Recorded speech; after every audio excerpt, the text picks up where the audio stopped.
La tecnología avanza de forma dramática, es un monstruo que está devorando trabajos, labores, y la educación no despierta. Ujú, ujú. Entonces, los avances tecnológicos son muy fuertes en comparación a la respuesta, al nivel de respuesta que tenemos los docentes, los equipos docentes, los instructores.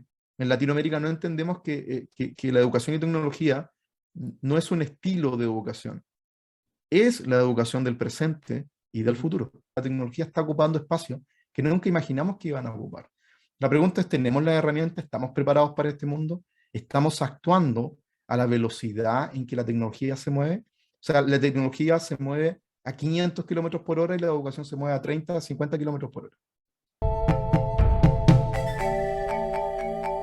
Bienvenidos a este episodio del podcast Aprender es Crear. Estoy con el director ejecutivo del Instituto de Robótica, una empresa de Chile, que bueno, no solamente es el director ejecutivo de esta empresa, sino que también ha participado en muchos otros proyectos, casi siempre que tienen que ver con educación o con tecnología. Ahorita nos va a platicar un poquito más sobre ellos y cuál es su motivación, qué es lo que a él lo mueve para hacer este tipo de emprendimientos desde hace ya más de 7 años. Tal vez me estoy quedando corto en cuánto tiempo lleva él trabajando. Y bueno, platica un poquito de ti, Francisco. ¿Qué es lo que te hizo empezar? ¿Qué te hizo decidir por estos dos rubros, ¿no? Educación y tecnología. Bueno, hola, desearles un fuerte saludo a todos, a toda la audiencia de tu programa. Muy contento de ser invitado a esta jornada.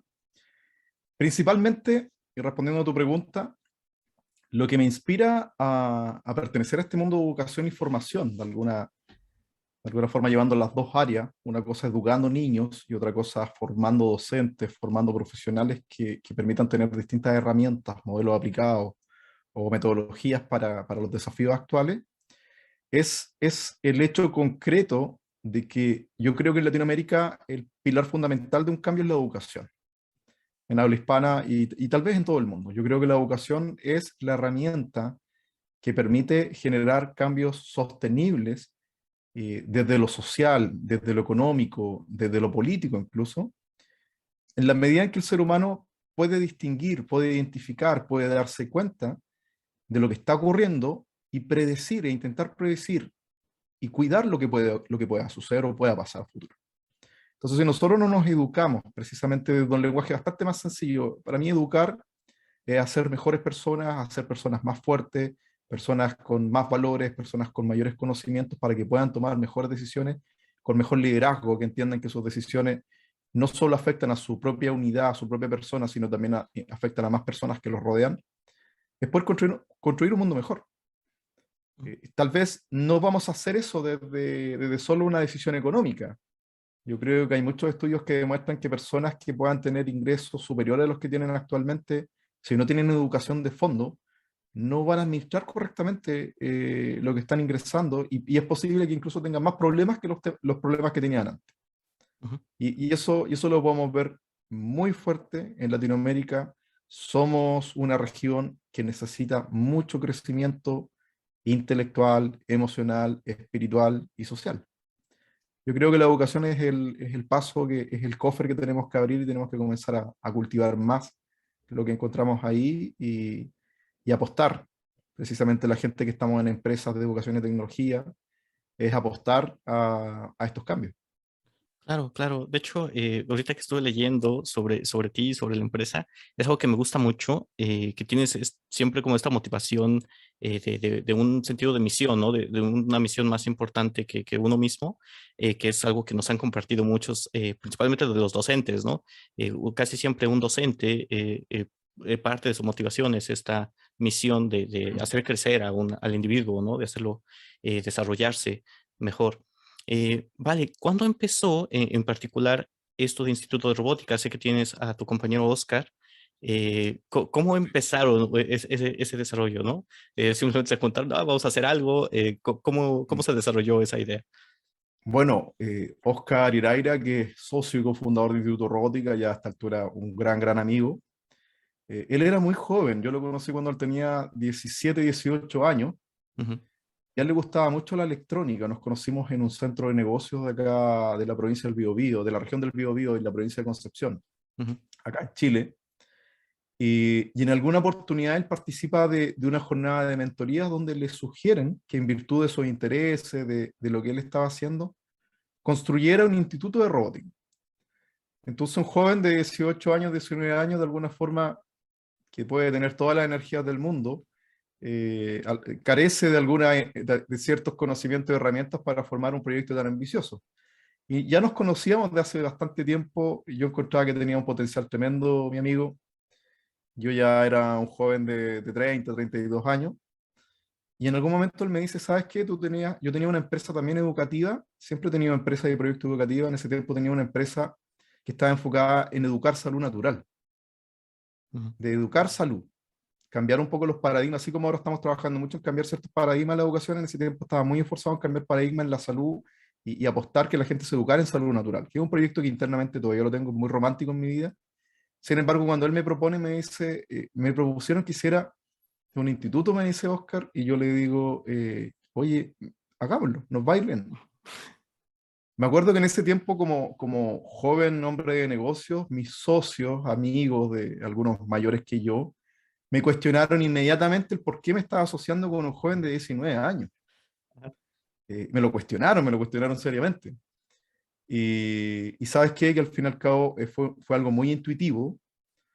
Yo veía los rasgos que tiene hasta hoy en día Oscar, que es una persona muy buena, y comenzamos el proyecto. Y sabes que el primer trimestre ya nos estaba yendo muy, muy bien.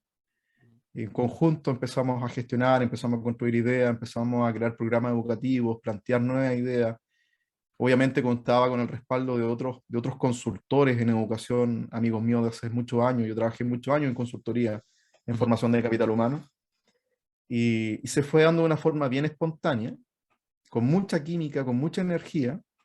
El tema tecnológico entendíamos que estaba arrasando y está arrasando, que es algo que actualmente parece que no despertamos en Latinoamérica. La tecnología avanza de forma dramática, es un monstruo que está devorando trabajos, labores, y la educación no despierta. Ujú. Ujú.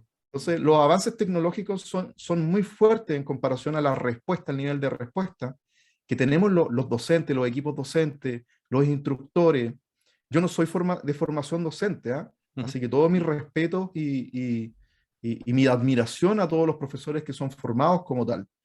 Y entiendo que hay muy buenas personas. Yo creo que el mundo de la educación está lleno de personas muy, muy buenas. Pero ser bueno desde el alma, desde el corazón, no significa que estemos bien preparados, no significa que estemos con los sentidos agudos y que estemos entendiendo estos cambios que están ocurriendo a niveles tecnológicos Ujú. y que finalmente van a devorar las labores y estamos creando muchos niños que van a enfrentar un mundo donde sus conocimientos no van a ser prácticos, no van a tener una aplicación práctica. Claro. Entonces ahí, en esa misión, nos sumergimos con Oscar desde un inicio y entendimos que esta era una misión muy grande, con propósitos muy importantes, que no era a nivel regional, que no era a nivel nacional, que era a nivel latinoamericano y tal vez mundial. Pero sobre todo yo creo, y hay estudios que lo demuestran, Latinoamérica está muy susceptible a lo que la tecnología puede hacer a nivel social, económico y laboral. Claro, claro, eso es una realidad, pero también está la otra cara de la moneda, ¿no? Hay una oportunidad muy grande en ese sentido. A nosotros también nos pasó cuando Eduardo y a mí, que cuando estábamos empezando Chihuahua, éramos pues jóvenes, no teníamos ni idea de qué hacer, pero al principio no contamos con esa figura, ¿no? Con alguien que nos pudiera mentorear. Entonces estuvimos dando vueltas un buen rato y después de repente empezó a haber otros docentes con más experiencia que nos empezaron a guiar, ¿no? Y que nos empezaron a mostrar el camino y la verdad es que estamos muy agradecidos con todas esas personas que han apoyado, influido siendo parte de este proyecto.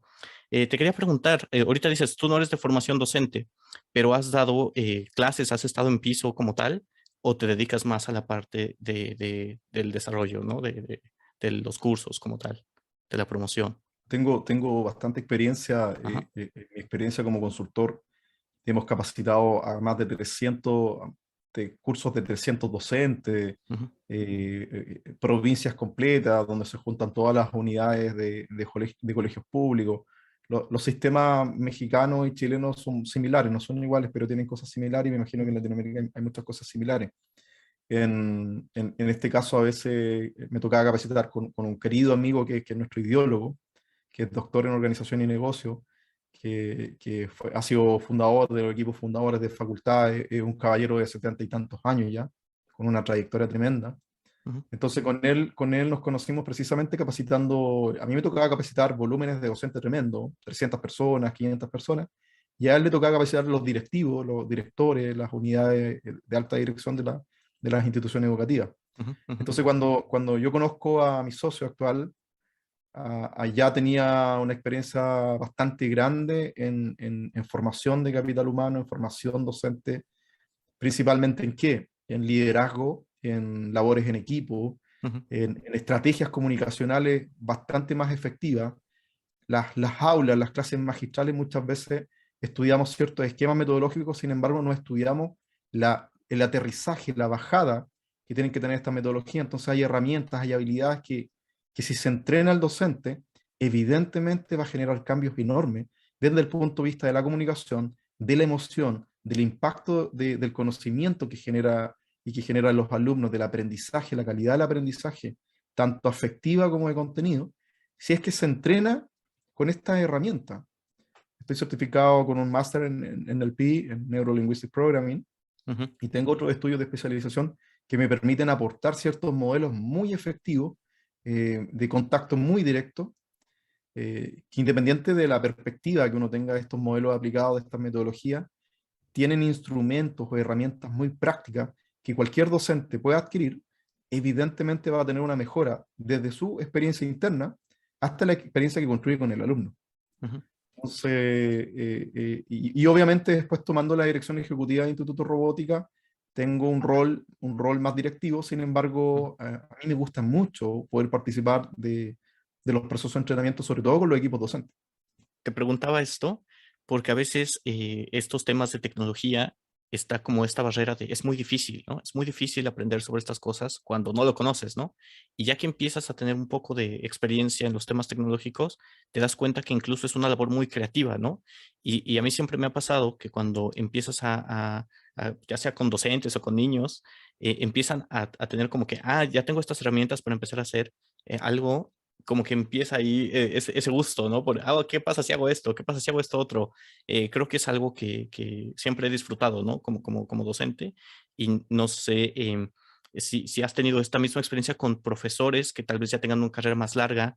¿Qué les podrías decir para bajar esa barrera, ¿no? De tal vez es difícil o tal vez no, pero cómo llegar a ese punto donde realmente se disfruta. Bueno, el año 2018, que fue el año que nos conocimos nosotros, Ujú, por lo que me contaste ujú, ujú, internamente, planteamos una conferencia que desarrollé hace bastante tiempo con respecto a un modelo de cómo pensar finalmente los nuevos paradigmas de la educación. Y hay 4 perspectivas que son muy simples, es un modelo bastante simplificado para poder ordenar un poco las perspectivas que a mi juicio me parecen clave para poder desarrollar mejor esto. Y una perspectiva es la persona. Tenemos que cambiar los paradigmas con respecto a las personas. Y en el mundo educativo, nosotros podemos identificar 2 tipos de personas en términos generales: el docente y el alumno, que son como los elementos que más participan. Hay otros roles, evidentemente, sin embargo, son los más activos que participan del proceso educativo. Ambas personas tenemos que partir desde un reconocimiento, un redescubrimiento del potencial creativo que tiene la mente humana. O sea, nosotros no podemos partir, por ejemplo, algo que yo siempre trato de transmitir, no podemos pensar que educar programación es una actividad para jóvenes de 15 años. Un niño de ujú, 8 años puede aprender a programar, un niño de 7 años puede aprender a programar, y un niño de 5 años puede aprender inteligencia computacional, porque van a ser ejercicios mentales que van a estar completamente representados en el mundo que van a vivir. ujú, Pero a veces nosotros todavía tenemos ciertos paradigmas donde pensamos que un niño por pequeño no puede aprender ciertas cosas.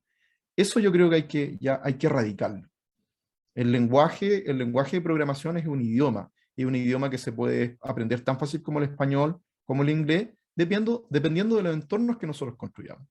Y por otra parte también, la otra persona que tiene que romper ciertos paradigmas es el docente, entendiendo y reconociendo que los docentes tienen una carga laboral incluso muy pesada.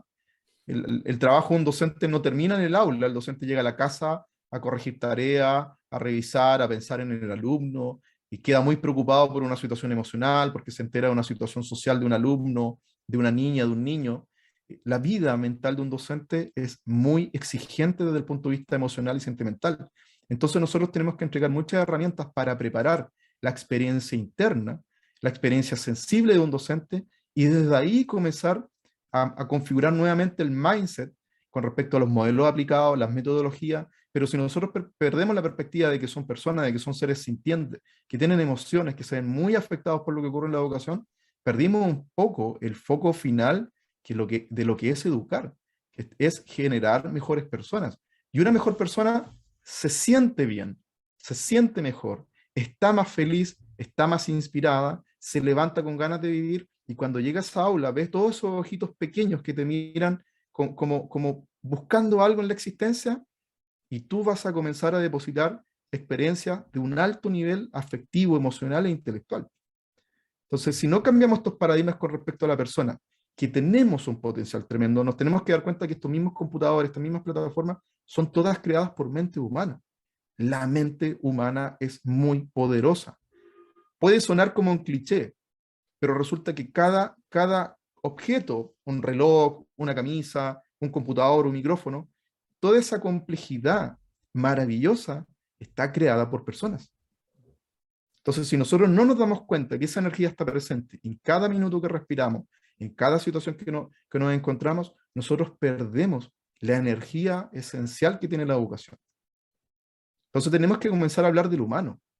Y la tecnología, fíjate, ocurre algo muy simpático. Nos replantea desde lo existencial, desde la realidad, nos replantea muchas preguntas que a lo mejor los griegos se hicieron muy en profundidad, pero que nosotros nos hemos perdido en lo productivo, en lo tangible. ¿Qué pasa con nuestra identidad? ¿Qué pasa con nuestro sentir a través de los canales digitales?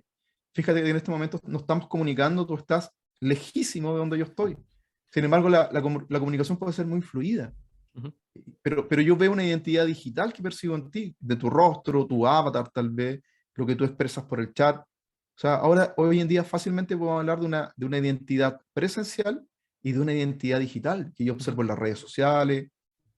Entonces, no, la tecnología nos permite nuevamente comenzar a reflexionar quiénes somos, qué somos y cómo somos.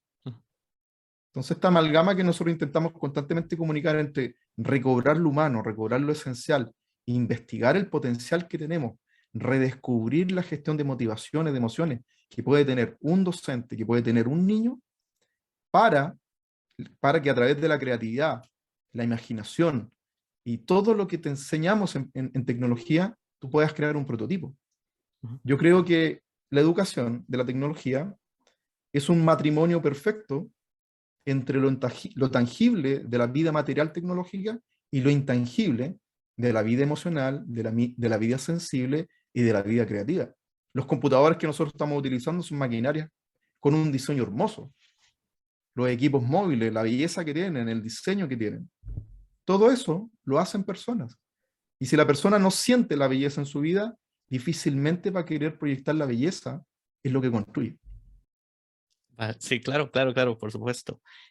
Bueno, me voy a regresar un poquito a esta parte donde me comentabas, empezaron a hablar con Oscar, le dijeron que quieren hacer este proyecto.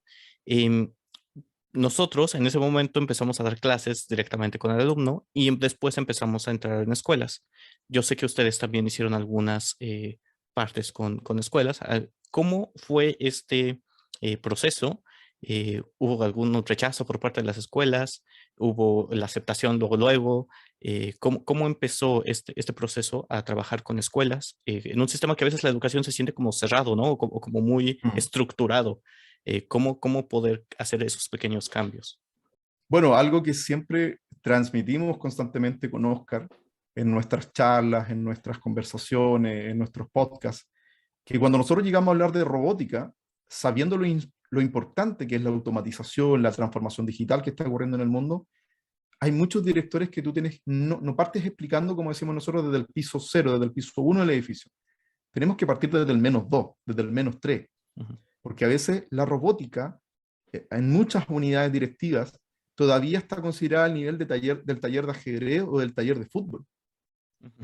y no le quiero quitar una relevancia al deporte, ni al ajedrez, ni a las artes, pero la tecnología va a dejar al mundo sin trabajo. Es una revolución industrial que ya está ocurriendo. O sea, Walmart en el mundo hace así y reemplaza los puestos de trabajo.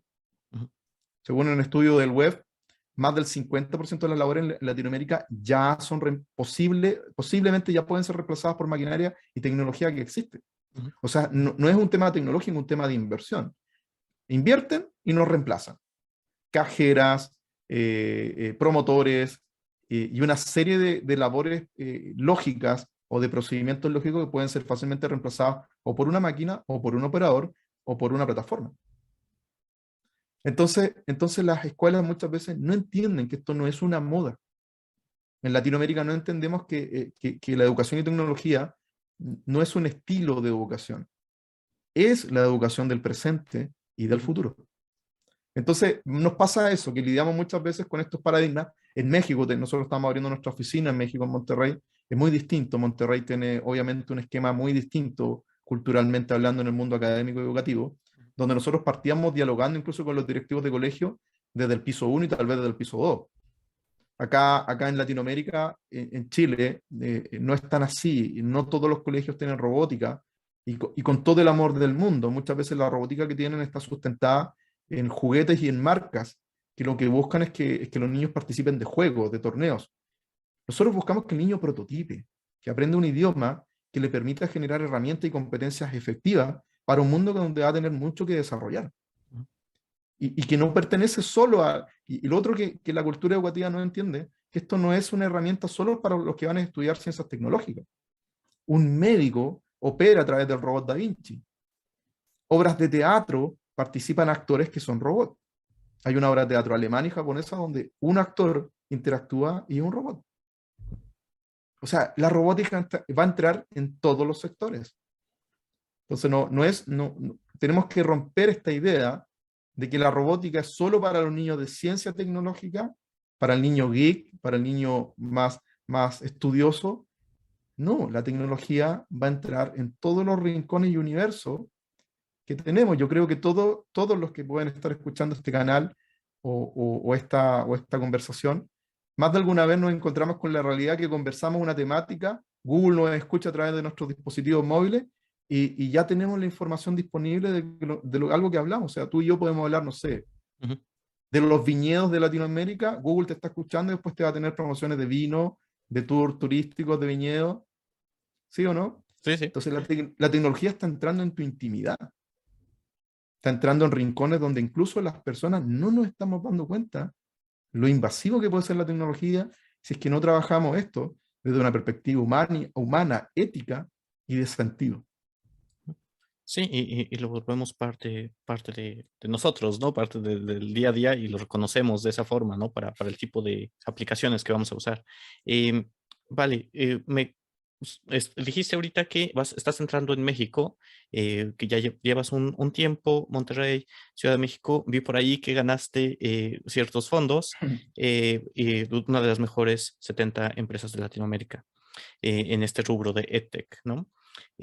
¿Cómo, cómo es este proceso? Y esto sí es un poquito más como para nosotros, para saber hacia dónde dirigirnos, qué son las cosas que nos hacen falta como empresa. Eh, ¿Qué es lo que, cómo se llega a ese punto, por así decirlo, ¿no? ¿Cuáles son los requisitos? ¿Qué es la parte como que hace falta tener a nivel estructural junto con nuestra comunidad para poder llegar a ese punto? Bueno, tú dijiste una palabra muy linda, que es estructura. Yo siempre en mis capacitaciones, en mis mentorías o entrenamientos, planteo que los negocios tienen dos dominios muy grandes, que son los dominios estructurales y los dominios dinámicos. Los dominios estructurales tienen que ver con que tú planifiques bien, con que tú organices bien tu plan de negocios, tu estrategia corporativa, tu ruta de organización, tu identidad, estén correctamente definidas. Pero hay que entender que las organizaciones por sí solas no existen. Ujú. No existen las organizaciones, somos personas que decidimos organizarnos y a partir de nuestras voluntades, de nuestra energía, de nuestro ánimo, comenzamos a realizar acciones que nos permiten constituir algo que se percibe como una organización. Pero sí, la organización es algo que está hecho por personas. Por eso las organizaciones tienen finalmente la altura de que tienen sus líderes. Si el líder es mediocre, vamos a tener una organización mediocre. entendiendo el mediocre desde lo etimológico, desde el met-ocris, que es escalar una gran montaña a medio camino, dejar la roca a medio camino, al medio, o sea, no es necesario llegar a la cumbre, no, lleguemos hasta acá nomás, bajemos y contemos al resto del mundo que llegamos a la cumbre. Eso es un poco el tema de mediocridad. Si tenemos líderes mediocres, las organizaciones van a ser mediocres.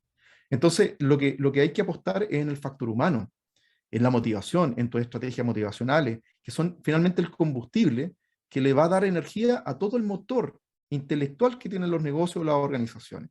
Es decir, que ese plan de negocio tenga vida, que ese plan educativo tenga vida, que ese docente baje a tierra las metodologías que me capacitaron, va a depender de su combustible interno.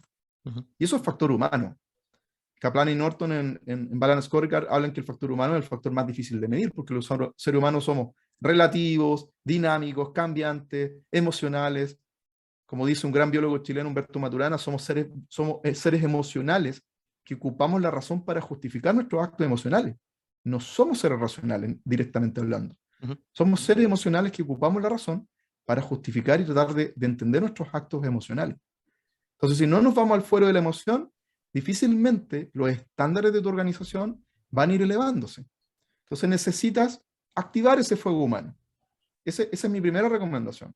Entender por qué, cuál es el corazón de mi marca, cuál es el corazón que me mueve, cuál es el espíritu, el aliento que me da vida, que me permite decir, sabes que quiero crear esta organización, esta empresa o este proyecto. De esta forma quiero plasmar la cultura de mi negocio, mi proyecto, de mi colegio, de mi escuela, de mi proyecto educativo. Tiene un espíritu. Y eso es muy dinámico.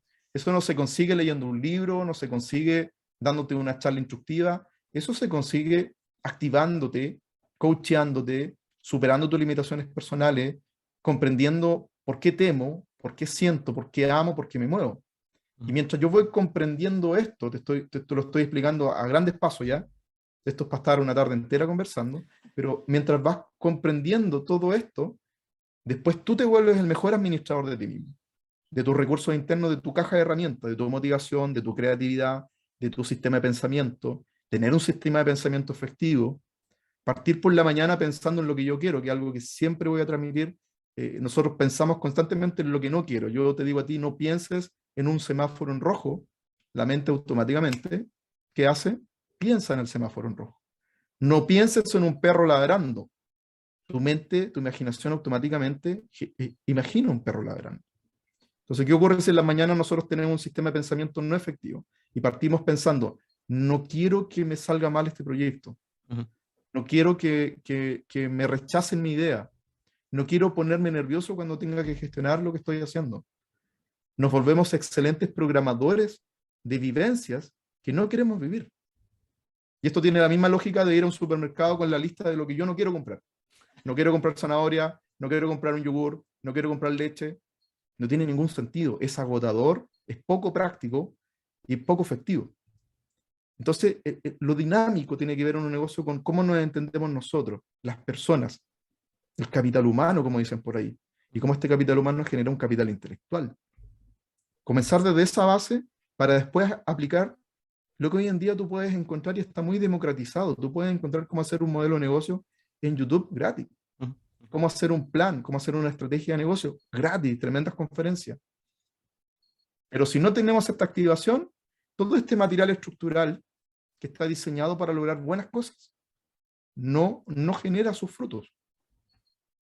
Entonces, yo creo que tiene que haber una amalgama, una conciencia de integrar los conocimientos de las personas, de cómo somos como seres, para después tomar todo lo estructural y comenzar a construir un mundo bello, un mundo justo, un mundo equilibrado, un mundo sostenible, sustentable. Yo creo que un gran problema de las generaciones actuales, y lo conversaba el otro día con un equipo con el cual estamos trabajando, es que tenemos mucha información para reflexionar. Nos cuestionamos, reflexionamos, pero resulta que una vez que reflexionamos, nos sentamos y vemos 17 capítulos de una serie en Netflix y no actuamos. Ajá. La diferencia entre ese tipo de personas y tal vez tú y tu socio y el equipo que ustedes lideran es que decidieron actuar. Y ahí comienza a ser un plan de acciones concretas. Y ese plan de acciones concretas es tu ruta, es tu brújula, es sagrada. Me voy a levantar en las mañanas, tomaré mi café, haré el deporte, los 15 minutos de deporte, meditaré 20 minutos para poder estar en el mejor estado de uptime de tiempo arriba, de rendimiento, para lograr estas metas y sobre todo los propósitos y las finalidades que en general son valores, son propuestas de valor. Transmitir valor al otro, valor a los niños en la educación, valor a los socios en los negocios, valor a los usuarios y clientes en los negocios de empresas, crear valor, transmitir valor, cambiar vidas, ayudar a las personas. Claro, claro, por supuesto. De hecho, escuché de ti mismo una frase que dices que el mundo es desafiante para todos, ¿no? Pero también es muy rico y que tiene muchas alternativas. Esto lo dices en el primer episodio de JET, de Jóvenes Emprendedores Tecnológicos. Joven Y creo emprendedor que, creo tecnológico. que es buen momento para que nos platiques un poquito más de ese otro proyecto que tienes. Bueno, JET es una derivada que creamos de un programa que creé con otros socios hace bastante años atrás, que es College de Emprendimiento. Y precisamente JET es la visión de un college de emprendimiento de negocios, pero pensado para jóvenes emprendedores en el área de tecnología.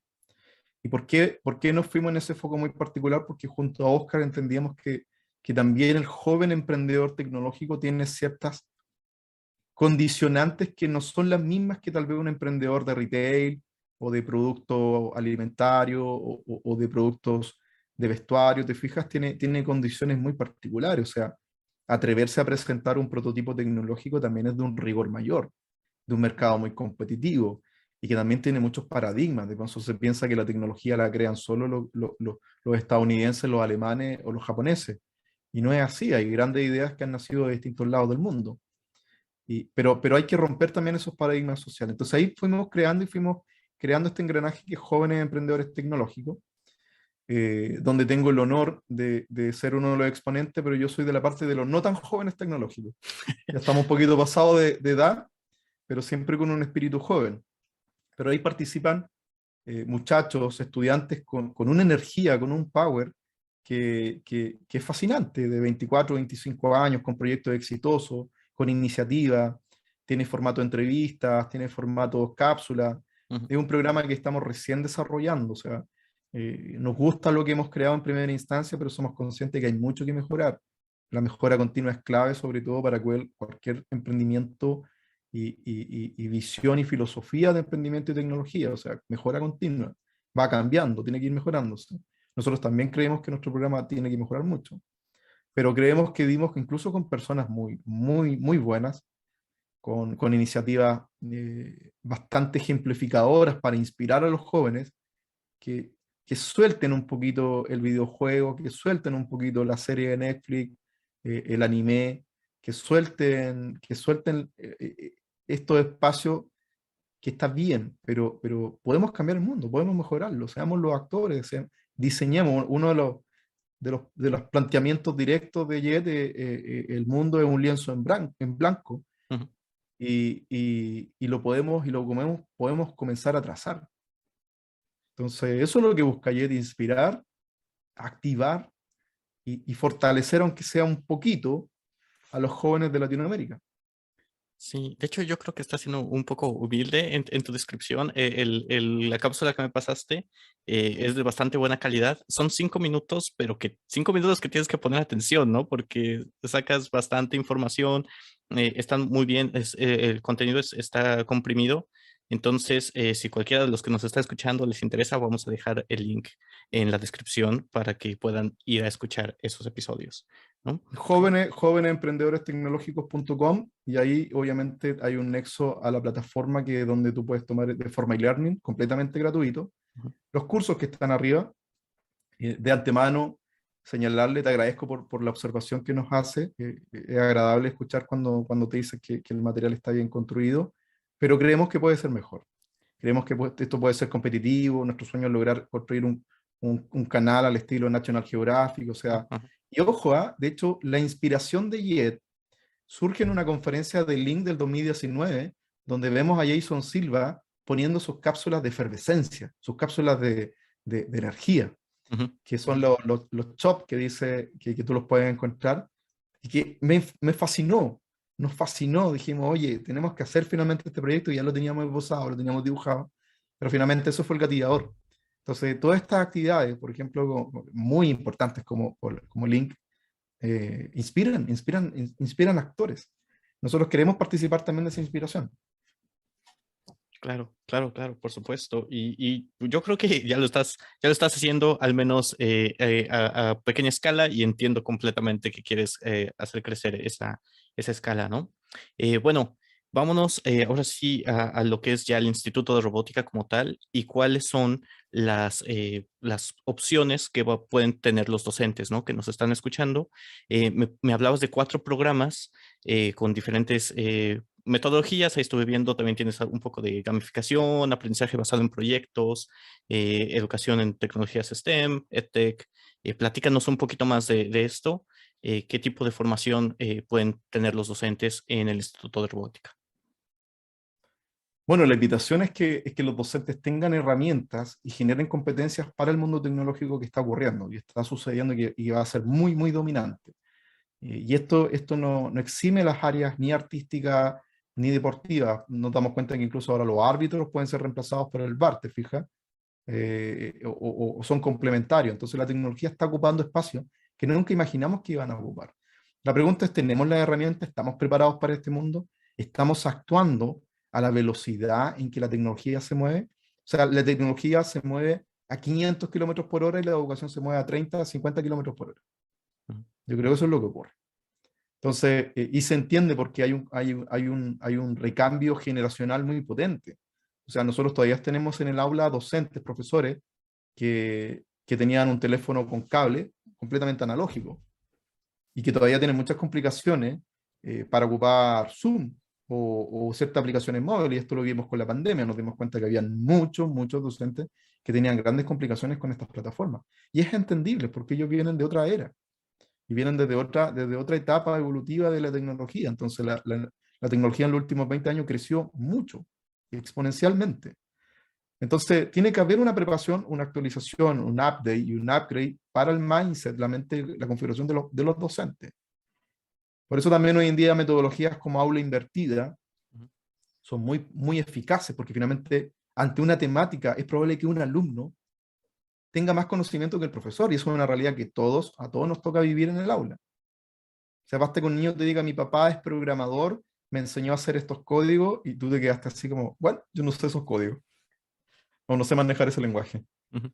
¿Te fijas? O sea, nos enfrentamos a talentos tecnológicos y creativos en el aula muy avanzados. La pregunta es, ¿cómo evito perder ese potencial?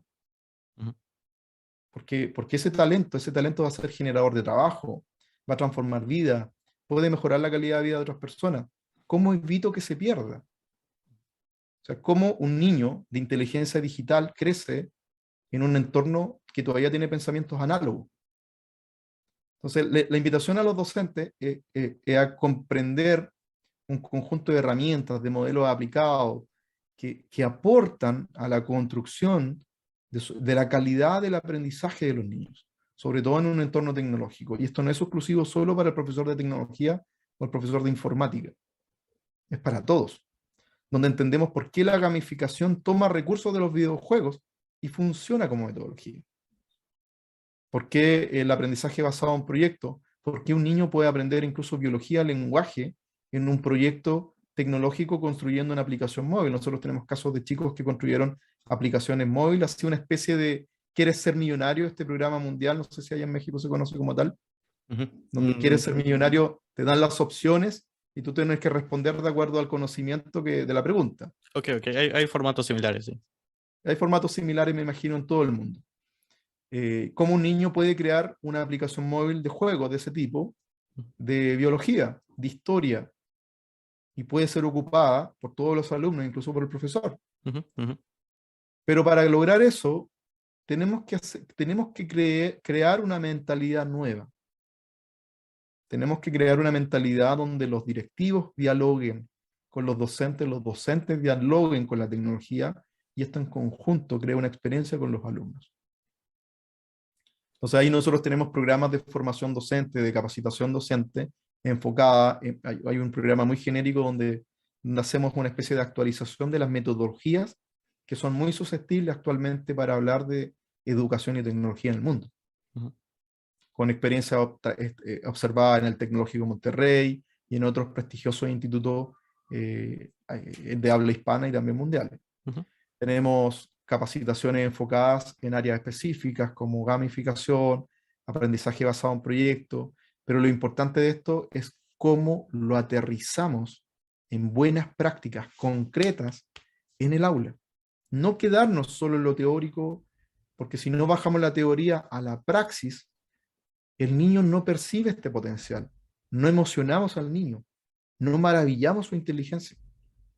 Entonces tiene que haber un entrenamiento más que una capacitación instructiva, un entrenamiento práctico del cómo somos nosotros en el aula, de cómo nosotros despertamos nuestros talentos y habilidades, y cómo eso finalmente se traduce en una entrega, en una transición, en una transitividad, por decirlo de alguna manera, al alumno, al niño, al aprendiz. Al aprendedor nosotros decimos, no nos gusta decir alumnos, ¿ah? Nos gusta hablar ujú. del aprendedor, porque el foco no debe estar en la educación, debe estar en el aprender del Ujú. niño. Nos Claro, enfocamos claro. mucho en la teoría, pero el foco debería estar en el aprendizaje experiencial, en la vivencia, en la emoción del niño. Sí, de hecho, eso es el lema y el nombre de este programa es Aprender es crear. Exactamente por eso, ¿no? Porque a veces tenemos todas estas metodologías, ideas, innovaciones, pero que se quedan de forma teórica y nunca se aterrizan en el aula, ¿no? Eso es la misión de Kichigua, hacer que nuestros esfuerzos estén enfocados primero a la difusión, que la gente lo conozca más, y después a que la gente realmente lo use, ¿no? Que no se quede solamente ahí. Y bueno, ya solamente para terminar, bueno, todo esto va a estar en la descripción y bueno, ahí seguimos conversando para saber si hay alguna forma en llevar este tipo de talleres a nuestra comunidad, ¿no? Ya seguiremos por los mails. Dos preguntas para terminar que le hacemos a todos los invitados. La primera, un profesor de tu infancia o cuando estabas en la carrera o lo que sea que se haya quedado en tu mente por su buena labor, ¿no? Porque dijiste, este profesor me enseñó algo que, vaya, me voló la cabeza, me cambió la vida, que hasta ahorita sigo utilizando, ¿no? Bueno, yo tengo una base de pensamiento muy filosófica. Siempre me he cuestionado mucho el porqué de los sucesos, la profundidad que alcanzan los sucesos, el alcance, los impactos que tienen en la vida humana. En ese sentido, yo creo que tengo grandes recuerdos de distintos maestros y profesores que marcaron mi vida, pero voy a ser bien drástico con esto. Yo creo que los que más recuerdo son aquellos que me ayudaron en mi formación de carácter. Mm, De hecho, no recuerdo mucho la clase de historia por la clase de historia. Me acuerdo mucho de la clase de historia por la bondad, por la sensibilidad, por la determinación de mi profesora de historia. No me acuerdo mucho de filosofía, no obstante salí con buenas notas en filosofía o en sociología, psicología, sino más bien me acuerdo de la entrega, la dedicación, la vocación de mi profesor de filosofía. Porque todas esas cosas finalmente definieron no el qué voy a entregar, sino el cómo lo voy a entregar. Donde opera el valor, donde opera la virtud, donde opera el espíritu, la energía. Si yo soy profesor, yo creo que tengo un deber, que es hacer sentir la belleza de la existencia al niño. Pero si no la siento yo, difícilmente voy a proyectar esto. La clase de historia puede ser la misma, entregada por distintos profesores, por distintos maestros. Pero cuando tú tienes un tipo que tal vez su alma, su espíritu está más fortalecido, yo creo que las personas nos damos cuenta, lo sentimos. Me acuerdo de un profesor de filosofía en las cátedras de Derecho, mientras fui estudiante de Derecho, él era una ceremonia, nosotros decíamos que era como un alma caminando, porque tenía una templanza, tenía un carisma, tenía una tranquilidad para responder los cuestionamientos naturales de cualquier joven de 18 años o 20 años, que era una de las clases donde todos nos sentamos a escuchar, con mucho agrado. ¿Sabes por qué? Porque hablamos de la vida. Muchas veces las universidades pierden el universitas y dejan de hablar de lo universal que es la vida humana y nos centramos en hablar ¿en qué? En algoritmos, fórmulas, procesos químicos, y perdemos lo sustancial y lo esencial, que el alma, que el cómo nos sentimos. Me da una pena tremenda cuando un joven de 20 años tiene una depresión, te fijas, tiene un entorno que no sabe sobrellevar, siendo que somos todos personas y todos nos podríamos apoyar y darnos cuenta de lo que está ocurriendo. Entonces yo me quedo con esos maestros, con los que de alguna forma fortalecieron el alma. Y que a partir de eso me instruyeron conocimientos, que por cierto no me acuerdo mucho de esos conocimientos. Claro, claro. A veces uno se acuerda más de las vivencias, ¿no? De esas experiencias más que de los hechos, ¿no? Y aparte, los hechos se pueden buscar, como ya habías mencionado. Claro. Última, ahora sí. Si pudieras cambiar una cosa de la educación, así que tronar los dedos y ya es totalmente distinta, ¿qué cambiarías? El sueldo de los profesores. El sueldo de los profesores.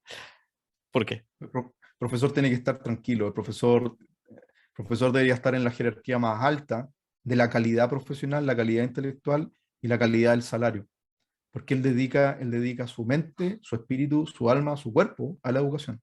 O sea, si en Japón, yo no sé si esto es cierto, pero he leído en varias partes que en Japón los únicos que no le dan reverencia al emperador o al presidente son los maestros, Ujú, que gracias a ellos se construye el Estado. O sea, hay una valorización, un respeto a quien que entrega la vida por educar a otros, que eso es construir mundo, eso es construir respeto, eso es construir una autoridad sana, no una autoridad desde la fuerza, no una autoridad desde la reflexión, desde la calidad del conocimiento, desde la sabiduría. Yo cambiaría, si pudiera ese poder, yo mejoraría el salario de todos los profesores de Latinoamérica, también congruentemente con que ellos se preparen y se entrenen y que con esa tranquilidad del salario, de una vida estable, puedan seguir perfeccionándose. El maestro es una persona que tiene que constantemente seguir aprendiendo. ujú. Aprendemos enseñando. Claro, claro, por supuesto. Bueno, pues muchas gracias, Francisco. Espero que sigamos en contacto, sigamos platicando. Y les recuerdo a todos los que están escuchando, todos los links van a estar en la descripción. Y este fue el podcast Aprender a Crear.